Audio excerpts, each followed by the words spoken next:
Era martes, 29 de octubre de 2024. Valencia amaneció oscura. Nadie lo sabía aún, pero aquella jornada quedaría grabada como uno de los días más devastadores de la historia. Por las montañas de Chera, donde se encuentra el embalse de Buseo, alcanzó el 125% de su capacidad máxima y el agua superó la cota de coronación por cerca de 2 metros. Como vemos en las imágenes, quedó bastante afectado tras la dana, por lo que sí que hubo lo llamado desbordamiento por coronación, lo que significa que el agua superó el nivel previsto de seguridad. Aparte del desbordamiento, el embalse tuvo que drenar agua por los aliviaderos y desagües, algunos obstruidos por lodo y vegetación. El exceso de agua descendió por el propio cauce del Reatillo o barranco de Sotechera y por eso provocó graves daños y víctimas. El agua bajaba con mucha fuerza, ya que se juntó lo del desbordamiento con la propia lluvia que caía en ese momento.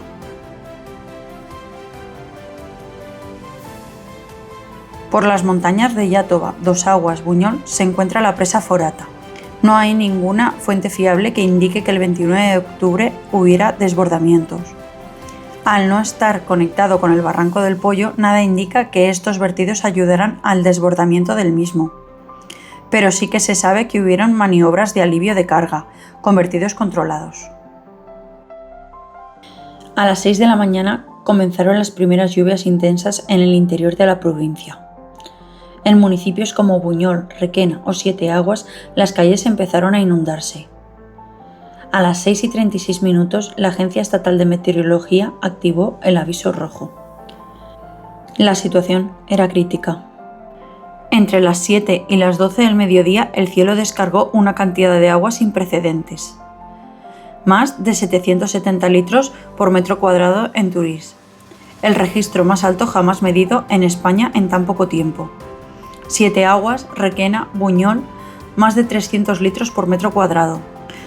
Lo peor es que toda esa agua, junto a la suciedad acumulada en el barranco, iba dirección hacia Valencia. Pasadas las 11:30 de la mañana, el barranco de Chiva comenzó a desbordarse.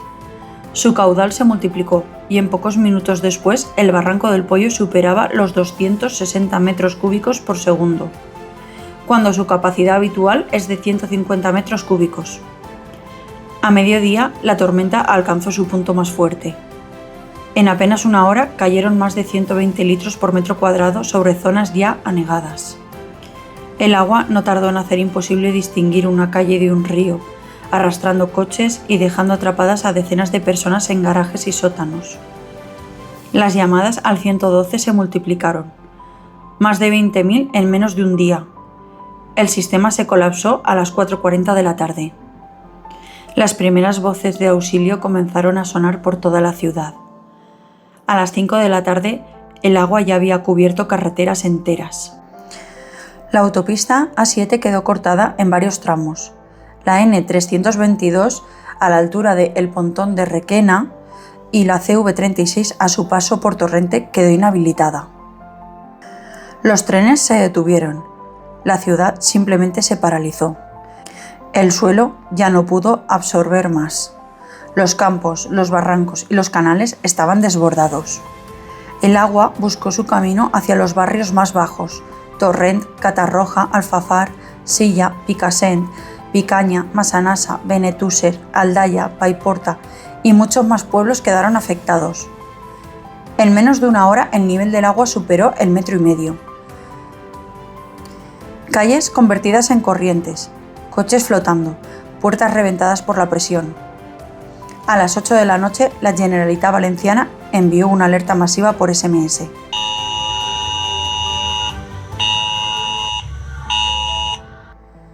Eviten desplazamientos, permanezcan en casa.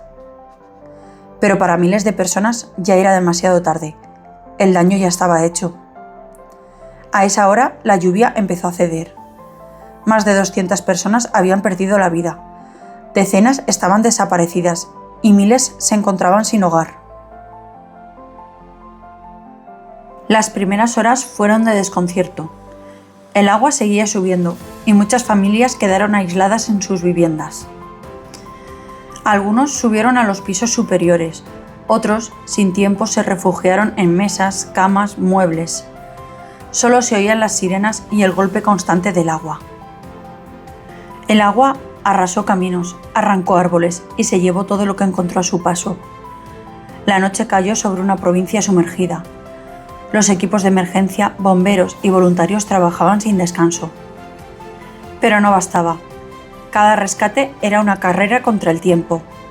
Los helicópteros sobrevolaban la zona, buscando tejados donde aún habían personas pidiendo ayuda. Los bomberos sacaban a familias enteras de los garajes inundados. Vecinos se ayudaban entre sí, improvisando cuerdas, barcas, cualquier cosa para salvar vidas. Cada mano extendida salvaba vidas. Muchas personas fueron rescatadas, otras tristemente no lograron sobrevivir. En apenas 12 horas, algunas localidades superaban los 750 litros por metro cuadrado, una cantidad de agua equivalente a todo lo que suele llover en un año.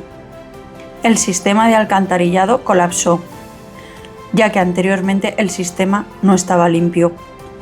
Los barrancos, saturados, se desbordaron como ríos salvajes. Pero de todo esto también surgen lecciones valiosas.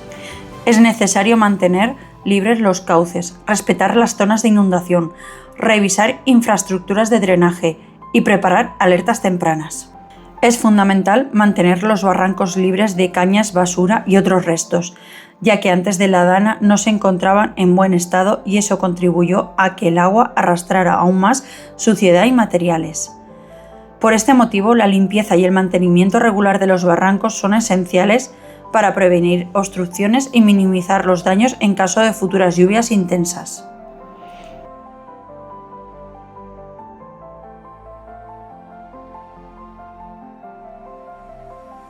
Y en ese momento, cuando la fuerza del agua era imparable, llegaron las primeras noticias trágicas. Personas desaparecidas. Vidas que el agua se llevó sin dar tiempo a reaccionar. Familias enteras que lo perdieron todo en cuestión de minutos. El agua se fue, pero dejó tras de sí el silencio. Un silencio espeso, lleno de tristeza y de incredulidad. Las calles se convirtieron en barro, las casas en ruinas y cada rincón una historia. Ese día, Valencia se detuvo. Y aunque la tormenta había pasado, la verdadera historia, la de la recuperación, la de la esperanza, apenas estaba comenzando.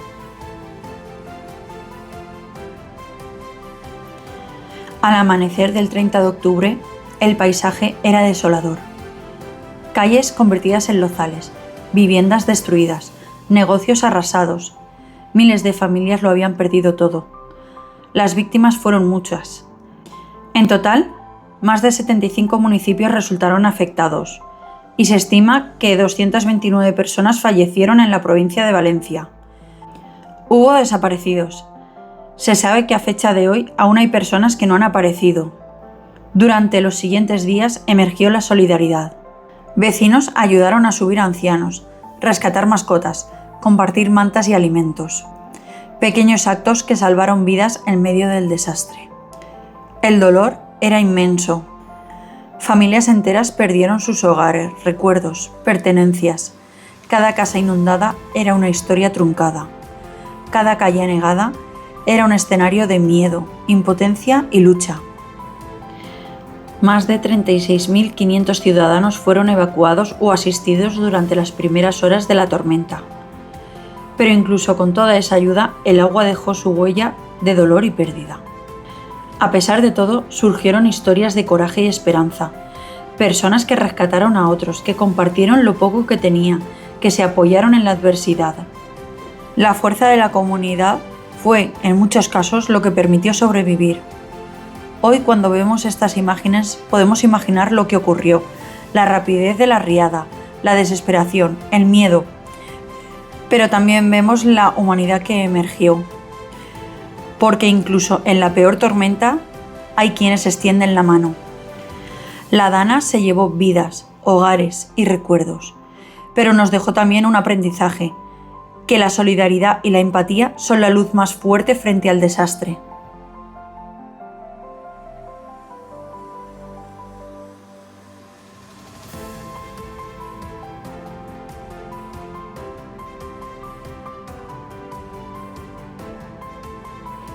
En los días posteriores, la ciudad se volcó en limpiar y reconstruir. Se organizaron brigadas vecinales para remover barro, asegurar techos, abrir caminos. Miles de personas trabajaron sin descanso, algunas incluso sin conocer a quienes ayudaban. Entre los héroes anónimos hubo quienes caminaron kilómetros bajo la lluvia para llevar alimentos, quienes cargaron muebles empapados sin descanso, quienes consolaron a niños aterrados y ancianos desorientados. Cada gesto pequeño fue gigante frente a la fuerza de la tormenta. La respuesta humana no solo se midió en rescates o números, se midió en abrazos, en manos que ayudaban, en personas que compartían lo poco que tenían. En medio del barro y la destrucción, la ciudad se unió de una manera que solo se ve en situaciones extremas. Cuando miramos estas imágenes de calles destrozadas, coches amontonados y barro por todas partes, también estamos viendo la respuesta de la gente. La fuerza silenciosa de quienes no se rindieron ante la tormenta. Porque incluso después del desastre más grande, la humanidad siempre deja su marca. Esa es la historia de la respuesta humana. De cómo Valencia se levantó, bloque a bloque, calle a calle, mano a mano. Una lección que permanecerá más allá de la lluvia, más allá del barro. Una lección sobre la fuerza, la solidaridad y la esperanza. Yo estuve presente en todas las situaciones que habéis visto en el vídeo. Tengo el 29 de octubre grabado en la retina como muchos otros valencianos y podría contar cómo lo viví día a día, pero si de algo puedo estar agradecida es de la colaboración ciudadana, de cómo todos los voluntarios nos apoyamos hombro con hombro para todo lo que hiciera falta. Me duele que a día de hoy aún hayan personas que a pesar de haberlo perdido todo, aún no tengan nada y sigan buscando ayuda. Que lleguen camiones organizados por personas de fuera de Valencia con material para las personas afectadas. Pero eso no se ve, aunque está ahí. Que en la televisión nos muestren solo lo que quieren que veamos y escuchemos, cuando la realidad aquí en Valencia es otra. Hace un año que pasó la Dana, y la limpieza de los barrancos y otros lugares afectados van muy lentos.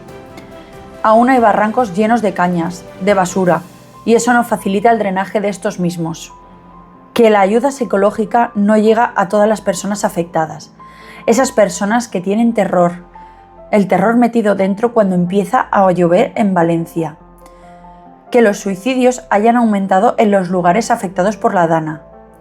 Esas personas no se dan como fallecidas por la Dana. Que después de un año no se haya hecho justicia, a pesar de las manifestaciones, y que nadie vaya a pagar por todo lo ocurrido ese día. Eso yo lo llamo injusticia. Hoy, meses después de la Dana, Valencia muestra cicatrices, pero también señales de recuperación. Las calles que antes se inundaban ahora están parcialmente limpias. Los barrancos han sido revisados y reforzados en algunos casos. Aún así, aún queda mucho por hacer. Y aunque el barro sigue recordando lo sucedido, la vida vuelve poco a poco a cada barrio. Las ayudas llegaron desde todos los rincones de España. Cada mano amiga un símbolo de que la ciudad no estaba sola.